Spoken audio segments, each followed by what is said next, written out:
அன்பான தேவனுடைய பிள்ளைகளே, நமக்குள்ள ஒரு பெரிய போராட்டம் இருக்கு. நமக்குள்ள ஒரு பெரிய போராட்டம் இருக்கு. ஒவ்வொரு நாளும் நம்ம இயேசுவின் பட்சத்தில் நின்று சத்துருவுக்கு விரோதமாக, இச்சைகளுக்கு விரோதமாக, மாம்சத்திற்கு விரோதமாக நம்ம டெய்லி போராடணும்.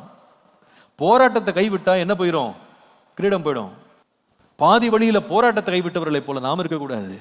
கடைசி வரைக்கும் தேவனுக்காக நான் நிற்பேன், கர்த்தருக்காக போராடுவேன். நான் சொன்ன பாருங்க, ஓட்ட தொடங்கின நிறைய பேர் இருக்காங்க. கூட்டம் புதிதுன்னு சேர்ந்தாங்க. நாட்கள் போன உடனே பாட்டம் அடைஞ்சிட்டாங்க. அவங்க வாழ்க்கையில் உற்சாகத்தை இழந்துட்டாங்க. இதெல்லாம் எதுக்கு போராடணும்? இதெல்லாம் ஒன்றும் இல்லை, அவங்களே அப்படி இருக்காங்க, நம்மலாம் என்ன ஒன்றும் செய்ய வேண்டியதில்லை என்று விட்டுட்டாங்க.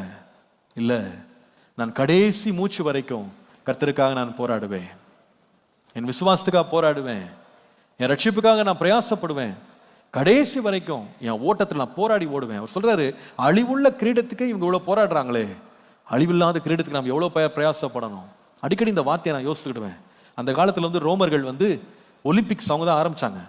இந்த ஒலிம்பிக் போட்டியை இன்றைக்கி நம்ம கொண்டாடுகிற போட்டி கிட்டத்தட்ட 2000 வருஷத்துக்கு முன்னாடி ஆரம்பிச்சது ஒரு போட்டி இது. அன்றைக்கு என்ன செய்வாங்களா, அந்த ஓட்டப்பந்தயத்தில் ஓடுறவங்களை ஓட விட்டு அவங்க முடிவில் அவங்க கிரீடம் போது என்ன செய்வாங்கன்னா, ஒலிவ மர கிளைகளை என்ன செய்வாங்கன்னா ஒரு கிரீடமாக அப்படியே தைத்து அதை அந்த ராயன், அந்த ரோம பேரரசன் அவன் எல்லாரும் முன்னிலையில் அவனுக்கு தலையில் அந்த கிரீடத்தை சூட்டுவான்.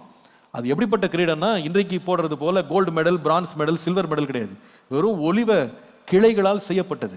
அதுதான் பவுல் சொல்ல அழிவுள்ள கிரீடம். ஏன்னா அந்த கிளை என்னதான் அழகா இருந்தாலும், அவ்வளோ கம்பீரமாக கொடுக்கப்பட்டாலும் கொஞ்ச நாள் அந்த இலையெல்லாம் காஞ்சு போயிடும், அந்த குச்சி காஞ்சு போயிடும், அந்த கிரீடம் ஒன்றும் இல்லாமலே போயிடும். அது அழிவுள்ள கிரீடம். அந்த அழிவுள்ள கிரீடத்துக்கு அவங்க எவ்வளோ போராடினாங்க தெரியுமா? எவ்வளோ கஷ்டப்பட்டு ஓடினாங்க தெரியுமா?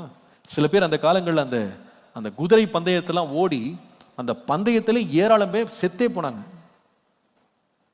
ரதத்தினால அப்படியே குதிரைகளால் மேலே மிதிக்கப்பட்டு செத்தே போனாங்க. அந்த சாவை கூட அவங்க துணிஞ்சு அவங்க என்ன செஞ்சாங்க, அந்த கிரீடம் வேணும், கிரீடம் வேணும், அந்த கிரீடம் வேணும் அப்படின்னு சொல்லி ஓடினாங்க. அவர் சொல்றாரு, அழிவுள்ள கிரீடத்துக்கே இவ்வளோ பிரயாசப்படுறானே, அழிவில்லாத கிரீடத்துக்கு நம்ம எவ்வளோ பிரயாசப்படணும், எவ்வளோ நம்ம ஜாக்கிரதையாக இருக்கணும், நம்ம எவ்வளோ போராட்டத்தை விடவே கூடாது. அதனால தான் அப்போஸ்தலனாகிய பவுல் தன்னுடைய வாழ்க்கையை பற்றி சொல்ல நல்ல போராட்டத்தை போராடினேன்னு தான் சொல்றாரு. ஒவ்வொரு கிறிஸ்தவன் இந்த போராட்டத்துக்கு அழைக்கப்படுறான். போராட்டத்தின் முடிவில் தான் ஜெயம். சும்மா படுத்துக்கிட்டு தான் ஜெயம் வராது. நீங்கள் நிறைய பேர் ஒலிம்பிக்ஸ் கனவுலே தான் ஓடுறாங்க. சில பேர் வாயிலே ஓடிடுறாங்க. போராடுறதுக்கு இருக்க இருதயம் கிடையாது, போராடுறதுக்கு விருப்பம் கிடையாது. ஆனால் எல்லாரிடத்துலையும் அவங்க பேசுகிற பேச்சை கேட்டிங்கன்னா இவங்க தான் அடுத்த மெடல் வாங்க போகிற மாதிரி பேசுவாங்க. ஆனால் எதுலையுமே ஒரு பிரயாசப்பட மாட்டாங்க, போராட மாட்டாங்க. கிறிஸ்தவ ஜீவன் அதே போல தான், பேச்சில் கிடையாது, அது பலத்தில் இருக்கு.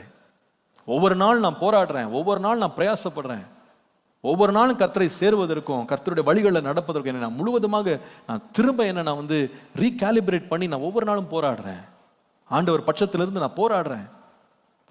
வானலோகத்தின் ஆவிகளோடு, பொல்லாத ஆவிகளோடு நான் போராடுறேன். நான் ஒவ்வொரு நாளும் ஜெயம் எடுக்கிறேன்.